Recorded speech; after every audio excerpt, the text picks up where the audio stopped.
네, 바로 이어서 또 주요 시장에 또 영향을 미칠 만한 이슈들 함께 확인을 해보도록 하겠습니다. 어떤 이슈들이 나와 있는지 글로벌 인사이트 통해서 확인해 보시죠.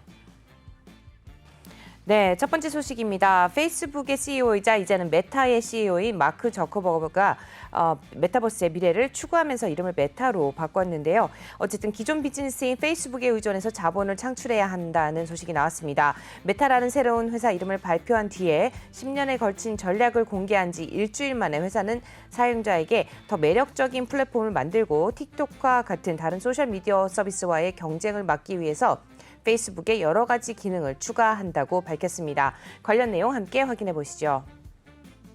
네, 제목은요. Meta introduces new ways for creators to make money using Facebook Groups라고 해서 기사 제목이 나왔고요. 관련 내용 함께 보겠습니다. 페이스북의 CEO인 마크 저커버그의 사진이 함께 나와 있는데요. 내용 확인을 해보시면 페이스북은 크리에이터들에게 새로운 수익 창출 방식을 위해서 갑자기 스크롤이 내려가게 됐는데 방식을 제공하기 위해서 고품질 컨텐츠를 개발하도록 유인하고 있다 이렇게 나왔습니다. 그러면서 페이스북 그룹 그리고 관리자와 중재자 이제는 커뮤니티 기금 마련 행사를 만들고 있고 그룹 내 전자상거래 상점을 활성화하거나 사용자가 특정 하위 그룹에 액세스를 할 수 있도록 구독료를 청구할 수도 있다라고 나왔습니다. 자세하게 좀 보겠습니다. 페이스북의 앱 책임자죠. 톰 앨리슨이 이제 언급을 했는데요. 톰 앨리슨이 크리에이터가 페이스북에서 사람들을 위해 만드는 콘텐츠가 정말 가치 있다는 것을 알기 때문에 우리는 크리에이터가 지속 가능한 비즈니스와 서비스를 제공할 수 있는 최고의 장소를 원한다라고 말을 했습니다. 그러면서 그룹 관리자와 함께 하는 작업은 이를 확장하고 인정하는 것이다라고 언급을 했습니다. CNBC에 출연해서 언급을 한 내용이고요. 페이스북 그룹은요. 네, 지난 몇 년 동안 회사 전략의 핵심 부분이 되어서 사용자가 자동차라든지 음식 그리고 스포츠와 예술과 같은 아트와 같은 분야에서 관심사를 공유하는 다른 사람과 연결할 수 있는 장소를 제공한다고 합니다. 톰 앨리슨은 페이스북에 수천만 개의 활성화 그룹이 있고요. 매달 18억 명씩 넘는 사람들이 그룹스를 사용한다고 말했습니다. 이는 페이스북의 월간 활성화 사용자인 29억 1천만 명 중에 거의 62%에 해당하는 수치가 되겠습니다. 이번 출시는요. 저커버그가 증강현실과 가상현실 제품 그리고 서비스에 대한 작업을 보여주는 긴 데모를 발표한 지난주였죠. 이름 변경 이후에 메타의 첫 번째 발표 중 하나라고 볼 수가 있겠습니다. 메타는 사용자가 일하고 또 살고 놀 수 있는 가상세계 또는 메타버스를 구축하기를 희망하면서 메타버스에 대한 페이스북의 전략 2018년 CNBC가 지난주에 보고한 문서에 요약이 되어 있다고 합니다. 하지만 메타버스는 아직도 몇 년이 남아 있고요. 막대한 투자가 필요한 상황이죠. 톰 앨리슨은 페이스북 앱 자체는 이름을 변경하지는 않을 것이다 라고 했습니다. 그러면서 회사가 메타버스에 초점을 맞추는데 핵심적인 역할을 할 것이다 라고 덧붙였고요. 인스타그램이 또 인스타그램이 되고 왓츠앱이 되고 메신저가 되는 것처럼 페이스북은 여전히 페이스북이 될 것이다 라고 언급을 했습니다. 모두 메타의 일부이며 이러한 메타버스 경험의 미래를 구축하기 위해서 함께 일하고 있다라는 언급까지 한 점을 짚어드립니다. 바로 이어서 두 번째 이슈도 살펴보시죠. 네, 두 번째 소식은요. 멀티 클라우드를 위한 인프라 자동화 소프트웨어 선도기업이죠. 하시코프가 IPO를 신청했다는 소식입니다. 투자에 도움이 되실 것 같아서 준비해봤고요. 관련 내용 함께 보시죠. Cloud software vendor HashiCorp죠. 네, files for IPO as investors pour money into high-growth tech stocks라고 해서 기사 제목이 나왔습니다. 지금 보시는 것처럼 지금 테크 기업들에게 굉장히 투자자들이 많은 돈을 쏟아붓고 있다. 그렇기 때문에 IPO를 신청하게 됐다라고 나왔는데요. 개발자가 클라우드 인프라를 관리하는 데 도움이 되는 소프트웨어를 제공하고 있습니다. 하시코프는요. 목요일에 지금 IPO를 신청을 했다고 하는데 2분기 매출이 49% 증가했다고 합니다. 그러면서 티커 이름은 HCP라고 이제 정해질 것이 됩니다. 네, 하시코프는 샌프란시스코에 기반을 두고 있지만 1,500명 가량의 직원을 위해서 스스로를 전 세계에 분산된 인력을 갖춘 원격 우선 회사다라고 칭하고 있는데요. 회사는 2012년에 설립이 됐고요. 공동 설립자인 미셸 하시모토의 이름을 따서 명명이 네, 미첼이네요. 미첼 하시모토의 이름을 따서 명명이 되었다고 합니다. 뭐 빠르게 성장하고 있는 소프트웨어 사업에 엄청난 가격을 투자자들이 지불을 하고 있기 때문에 회사는 IPO에 출시될 예정이고요. 개발자 협업 도구의 완벽한 원격 제공업체인 기틀랩은 지난달에 상장이 된 바 있습니다. 이미 관심을 가지고 계신 분들 많이 있으실 텐데요. 계속해서 레스토랑의 하드웨어라든지 소프트웨어 그리고 결제 제품을 제공하는 토스트는 9월에 데뷔한 바 있죠. 가치는 300억 달러가 넘습니다. 하시콜프는 2020년에 또 51억 달러로 비공개 시장에서 마지막으로 평가가 됐는데 최대 투자자는 벤처기업인 메이필드와 GGB 캐피탈이라고 합니다. 지금 7월 말 기준으로 퍽스와 제너럴 모터스, 마이크로소프트의 기트허브 자회사인 스트라이프를 포함해서 약 2,100명의 고객을 보유하고 있다고 하니까 관심 가져보시면 좋을 것 같고요. IPO의 주요 인수업체는 모건 스탠리와 골드만삭스, 그다음에 JP 모건이 있다는 점도 함께 짚어드립니다. 이상 글로벌 인사이트 소식 전해드렸습니다.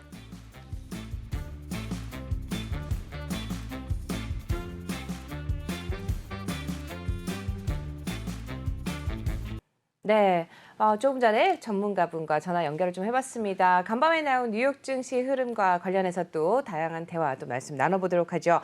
뉴욕 시장과 관련해서 보면은요, 연준의 테이퍼링 발표를 조금 좋게 받아들이고 있는 게 아닌가 이런 생각이 드는데 어떻게 보세요, 앵커님? 네, 그렇습니다. 일단 뭐 예상을 크게 벗어나지 않았고 비둘기파적이다 이렇게 받아들이고 있는 것 같습니다. 다시 한번 정리를 해보면은 네. 연준이 지금 현재 매달 1,200억 달러어치씩 자산을 매입을 해주고 있지 않습니까? 그렇죠. 이걸 갖다가 11월과 12월에 각각 150억 달러씩 줄이겠다. 그리고 그 이후에는 이 속도로 나가는 게 가장 적절하겠지만은 경제 전망의 변화에 따라서 자산 매입 속도를 변경할 수 있다 이렇게 얘기를 했거든요. 네. 그러니까 이게 상당히 어떤 모티브가 될 것 같습니다. 예를 들어서 지금 현재 FOMC가 언제 열리는가 하면 다음 달 14일, 15일 열리고 1월 달 들어가서는 25일, 26일 열리도록 이렇게 돼 있습니다. 그런데 다음 달 14, 15일 열릴 때는 물론 10월 달 물가 지수하고 11월 달 물가 지수를 보고 열리게 되는 겁니다. 그렇기 네. 때문에 무슨 변화가 있을 수도 있겠습니다만은 어쨌든 간에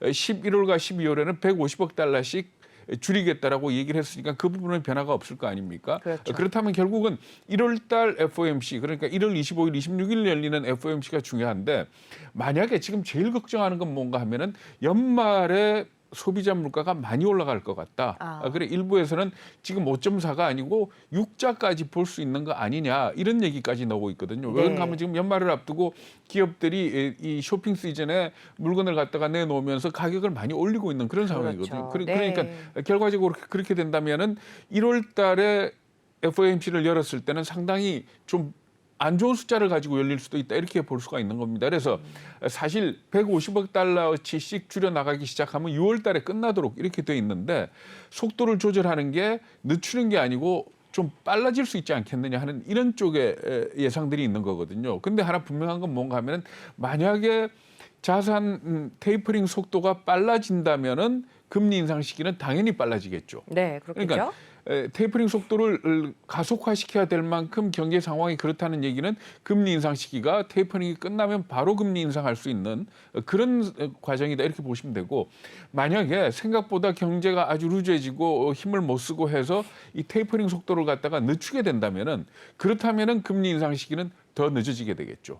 그랬을 경우에는 2022년이 아니고 2023년으로도 갈 수 있는데 지금 현재 연준의 계획대로 6월 달에 끝나게 된다면은 그렇다면 그때 가서는 그게 7월이냐 아니면은 그 이후냐라고 네. 하는 이 부분에 대해서 시장은 일단 7월 달 그러니까 테이퍼링이 끝나고 바로 금리 인상을 하지 않겠냐 이렇게 예상을 하고 있는 것 같습니다. 근데 어쨌든 간에 이번 발표를 두고서는 금리 인상에 대해서 시장을 많이 안심을 시켰습니다. 그러니까 늘 했던 얘기를 또 강조를 했고 또 일시적이고 항상 주시를 하고 있다. 뭐 이렇게까지 얘기를 했기 때문에 이번 발표에 대해서 시장은 굉장히 비둘기파적이고 그리고 예상했던 거고 불확실성이 없어졌다. 그리고 어떻게 본다면 연준이 경제 회복에 대한 기대감을 나타낸 거다. 이렇게 판단을 하고 있는 거거든요. 그래가지고 간밤에 10년물 국채금리가 많이 떨어졌습니다. 네. 4bp 정도 떨어졌거든요. 많이 떨어졌죠. 네. 그러니까 그만큼 지금 시장이 이 연준의 이 정책에 대해서 안심을 한다 그럴까요? 동조를 한다 이렇게 봐야 될 것 같습니다. 네, 말씀 잘 들었습니다.